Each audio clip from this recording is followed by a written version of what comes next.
Okay, it's the 26th of May and 27th by the time this goes out. And I'm talking about the situation in Jammu Kashmir and how it relates to the present conflict in India, which is a mess. Kashmir is partitioned, of course. It's, in theory, should have been an autonomous state at partition in 1947. And of course, what a mess that was. It also partitioned other areas like the Punjab. And India's never been the same. Well, it was an awful time, wasn't it? The partition of India by the British. Terrible mistake. But that said, it's what happened, and we now have India and Pakistan. Now, I'm going to give you my notes from 1998 when I was on a fact-finding mission to Kashmir. I'm going to do this because it's scene setting, and it's a reminder of how bad this situation has been for how long, and it has been bad for a very long time.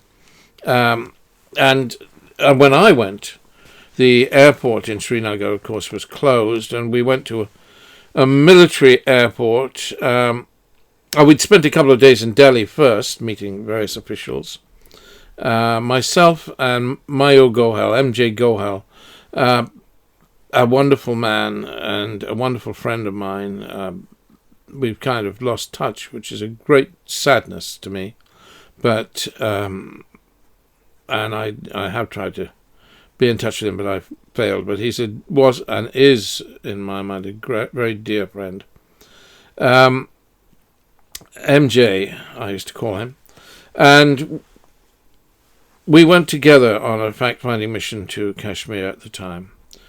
We arrived at the airport to be greeted by a massive police escort. Now, this was the military airport because, as I say, the civilian airport's closed. We drove in convoy in a bulletproof car. We had two policemen sitting in front of what was a beefed-up version of a Morris Minor, with thickened glass which bore the scars of the impact of a couple of bullets, but was still intact. And ahead of us, an armoured car with 5 armoured policemen pushed the lorries off the road to make for faster progress, and behind us a second armoured car, similarly occupied with to guard us from attack from the rear. That was how it was in those days in Kashmir.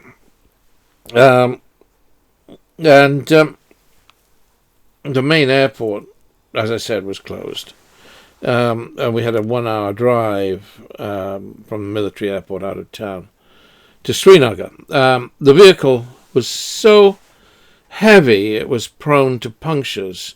And sure enough, we sustained one, bringing us to a halt on a deserted hillside. We got out to stretch our legs and watch the lorries pass us by.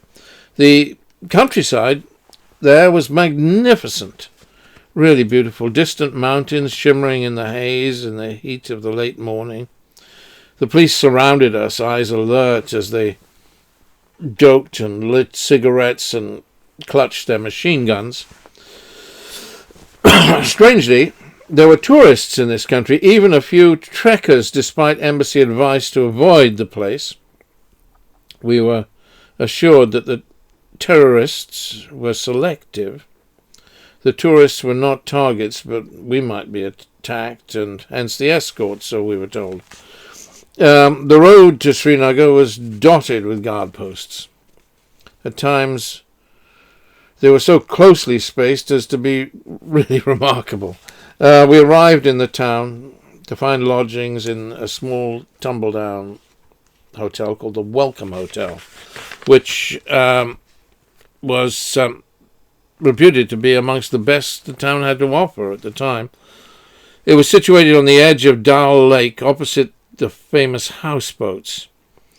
The police set up their guard, checking everybody who tried to enter and searching their belongings because of us two lads, MJ and myself. And later, after an exquisite late lunch of Kashmiri cheese on toast, which consists of cheese, grated tomatoes, and coriander, sort of Welsh rarebit style. It's very delicious. You make it yourself. It was destined to be our only proper meal of that day. We made our way, again in convoy, to the governor's residence. Now, this guy was, I think it was Girish Chandra Saxena. I know it was. He had sparse grey hair, and he was clean-shaven with a slight moustache, and spectacles, and a very kind smile, just chiseled face, kind smile, kind eyes. Slightly like me, not much on top, but a lovely man.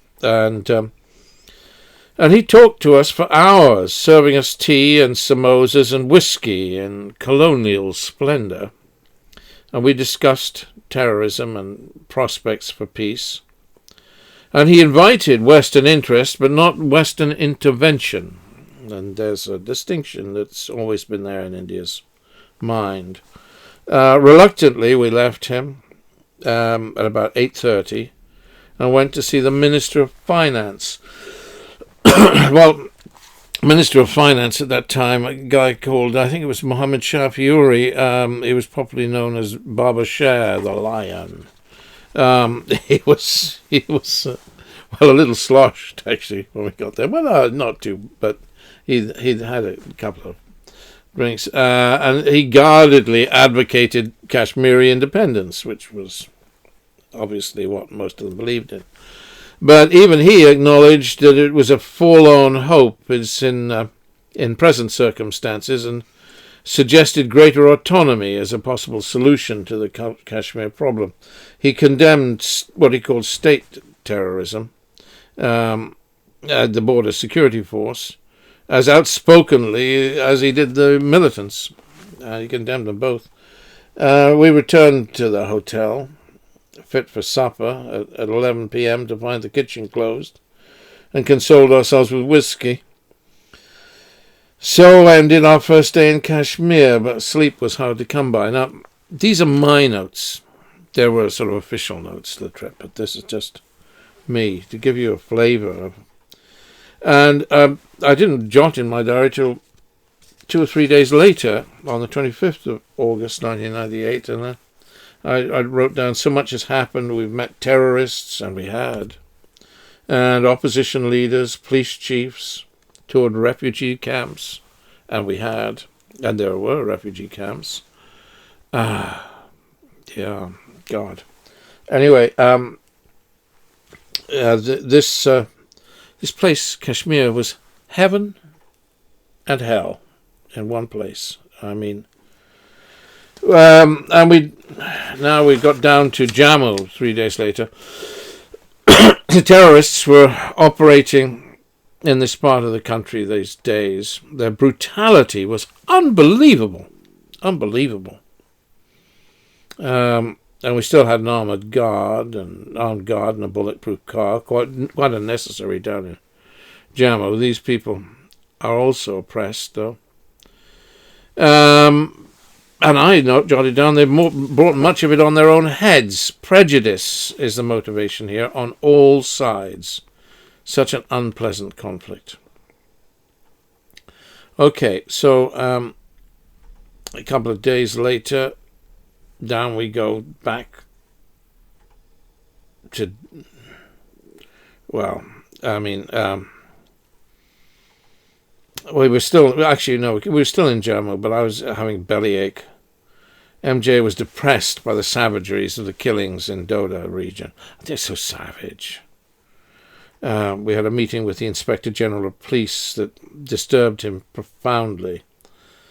We stayed in Jammu till about noon, and then we headed back to Delhi. Flew back to Delhi. Now, they kept crying. It's so funny with the Indian side of this. They kept crying, peace, peace, while their hearts were filled with a desire for vengeance. It's disturbing. I remember writing a poem at the time. It's so awful I shan't read it to you.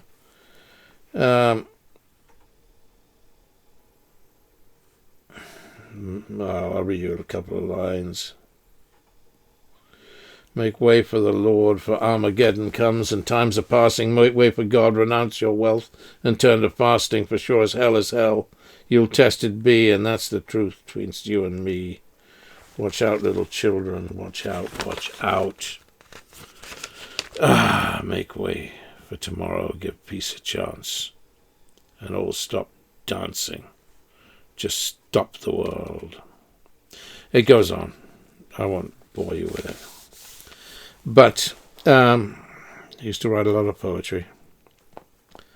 A way of getting rid of a lot of your anger sometimes. Yeah, a couple of days later, I've been thinking long and hard about the Kashmir crisis. I woke in the small hours of the night after a late supper. I just was really disturbed. Finally, we had a limited time in Delhi. We spent some time with the Indian Human Rights Commission. There was a battered taxi that stuck with us for the day, eager to earn every last buck. Here's my notes again, and swearing blind there was no charge for waiting time, which at the end of the day proved less than the truth, as he plaintively wailed that the fee on the meter was insufficient. Anyway, the human rights people were astonishing, but they were not empowered to investigate crimes committed by the security forces. All they could do was encourage the security people to conduct their own investigation, which was a suspect process. And this is a real problem for Kashmir. Sorry, but women, you can't walk in the hills without the risk of being raped, It's terrible. Local women.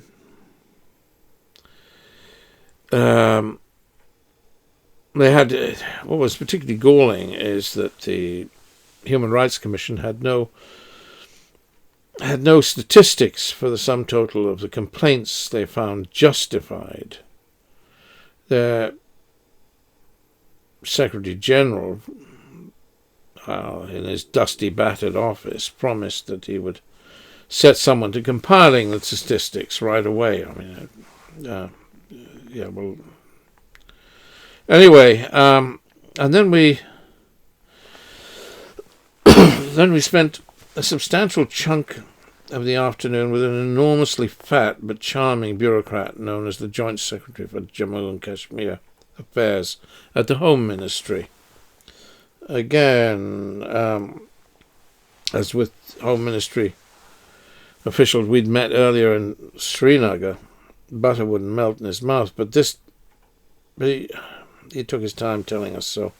Still, he did give us some information on the banning of the JKLF, the Jammu Kashmir Liberation Front, and on the much discussed village or panchayat elections due to be held. They were held eventually.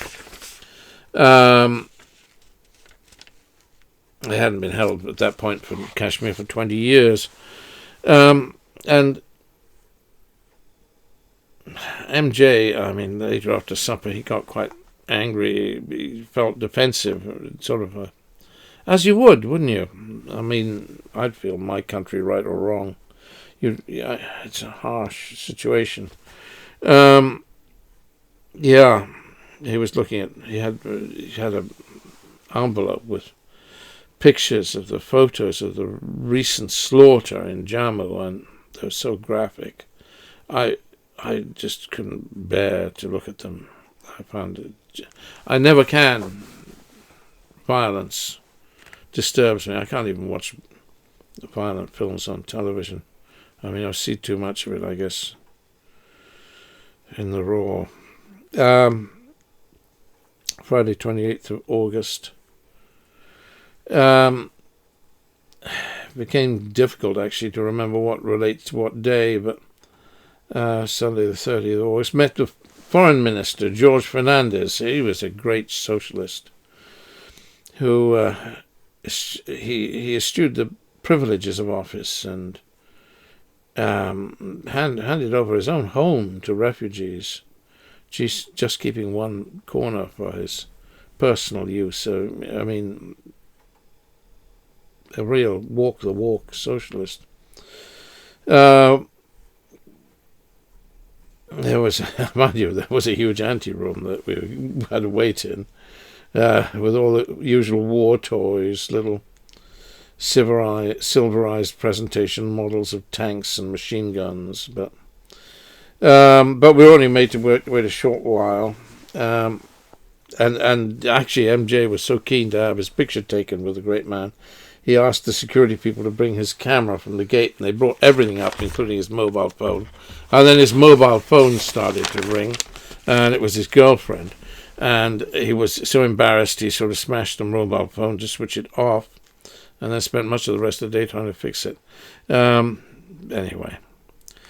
So the great imposing buildings from the days of the British Raj, I remember going to the North Block there, and the Home Ministry is in the North Block. A meeting with the minister. The Home Secretary. He was a prim sort of man, effeminate for someone in what is a hugely powerful position. And he made a great show of his business, pausing in his discussions to answer questions from subordinates. He didn't stonewall questions about the security forces like the defense minister we'd met previously had, but he was more open. But then, in a way, because of the political set up in India, he was in a less vulnerable position than the defense minister. And he said that if Britain or the USA wanted to have a role, they would have to be perceived as unbiased. And that was really, he questioned the West's willingness to put political pressure on Pakistan. In the first place, vis-a-vis terrorism in Kashmir. And of course Pakistan has responsibilities there. So, you know, it's not... Anyway,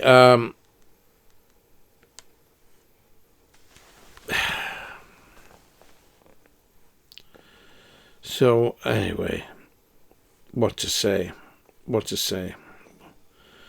We drank a lot of whiskey on this trip, I tell you that. It was saddening. I noted a new level of prejudice and pride in some of India's officials, talking of Islam disparagingly with some venom. This is back in 1998. And it makes it difficult to remain objective because that kind of talk is disturbing. Instead, when you meet people, officials, who are filled with hatred, then you become biased yourself. And yes, so it was disturbing.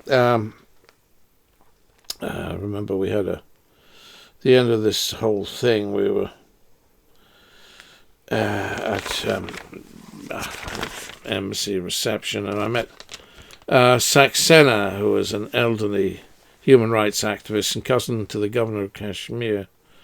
We'd met him at the British High Commissioner's reception. Yeah, there were a lot of flirty, sari-clad Anglo-British Indian girls there. It was almost embarrassing, really. I mean, yes. But I remember one called Fauzia, whose family is from the Punjab, and she flirted with every man in sight. Well, there you go. I mean, what's that to say? Anyway, Saxena introduced us to the Indian Foreign Club, where we met former Foreign Secretary Dixit and other notables, BBC journalist Tully, who was, he'd gone native, he'd dressed Indian fashion, but lovely man, and what a thinker, and all concerned about thinking about how could we think laterally. Dixit said it helped us to start thinking naturally. Even if international pressure were to be put on Pakistan, would it result in anything happening? Dixit said. At least anything constructive. Or would it destabilize, at the time as was Nawaz Sharif's already fragile government, leading to a military takeover? Well, we've had that since, haven't we? Dangerous times. And now India led Pakistan, of course, into a nuclear arms race. At that time, they were just getting rolling. And Pakistan, of course, was at that point 5 years ahead of India in nuclear capacity because they had better weapons delivery systems. The Indian Agni rocket took longer to develop, whereas the Pakistanis brought their rockets off the shelf. But basically, what was happening then in Kashmir was a proxy war conducted on India's behalf by an assortment of militia recruited locally and nationally, and on Pakistan's behalf by an assortment of insurrectionists, a lot recruited locally and internationally, and both sides pursued, I made this note here, old von Clausewitz. You remember von Clausewitz? The guy who wrote the great treatise on war.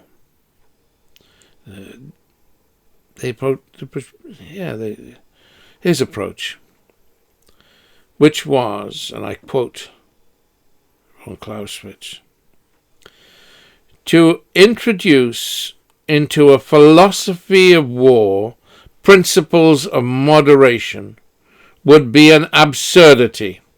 War is an act of violence pushed to its utmost limits. That's what I wrote then. And now, has anything changed? Actually, the terrorism is slightly less. Still pretty awful. And the recent events were awful. Unusually targeting tourists. So what do we want? What do we want for this miserable situation? Well, I'll tell you what I think we want. I think we want the line of control made the international border. Simple. Easy peasy, lemon squeezy. Come on, somebody just, let's really push for it. I mean, it's just obvious. The line of control that splits what the Pakistanis call Azad Kashmir and the Indians call Jammu Kashmir in half, or whatever, Azad Kashmir means free Kashmir. It's not free at all. I mean, there's no press freedom in Pakistan-occupied Kashmir. The line of control needs to be the international border. Enough already. It's been the line of control since 1947 or 48 or whenever they started. I don't know when they were fighting. I mean, come on. And then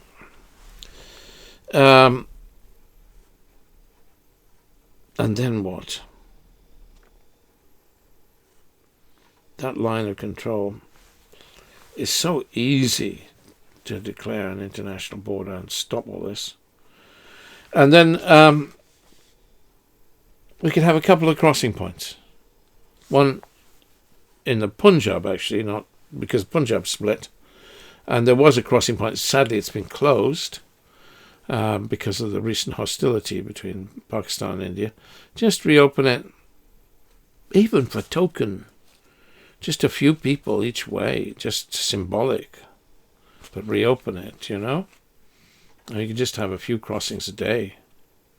But reopen it. And make one in Kashmir. Between Pakistan-occupied Kashmir and Indian, or Pakistan, let's be diplomatic here, Pakistan-administered Kashmir and Indian-administered Kashmir. Just a little crossing line. One, that's enough. Symbolic. Just such a limited couple of families a day for family reunification to go over and back, spend a month or something. Just a little gesture. And what else could India do? I mean, the Indian Armed Forces Special Powers Act for Jammu and Kashmir of 1990. The Special Powers Act has been withdrawn, almost everywhere throughout India, the 1990 Special Powers Act. I think Assam region was one of the last to have it withdrawn, but it's except Kashmir, which is under emergency powers, I believe. And it effectively stops all permission to prosecute any security forces personnel in civilian courts. But, you could lift that, really. It would be better to have that restraint on the security forces. That's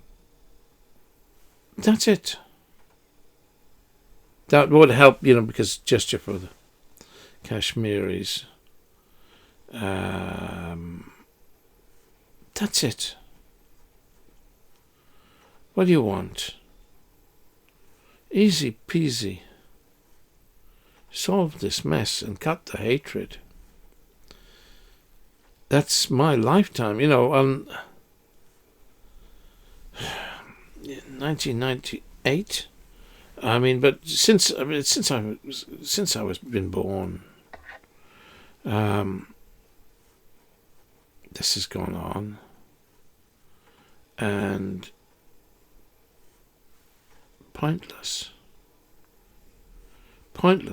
wouldn't you say? Nobody's going to listen to this. This is like half an hour long. But why not, eh? We need to. If you're interested, you'll have listened.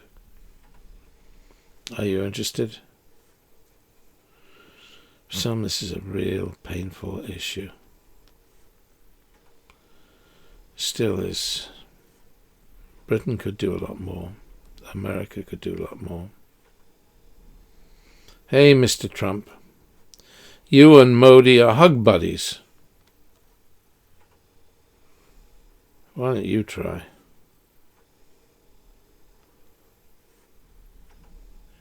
You should be able to do something. You're not afraid of throwing your weight around? Well, try. Britain is the ex-colonial power, but Britain will do nothing. We're wet. We could, but we won't. You might. Give it a try. Hey, change the world. That would change the world. That would change the world if you did that. God bless you, and thank you for listening. God bless. Bye.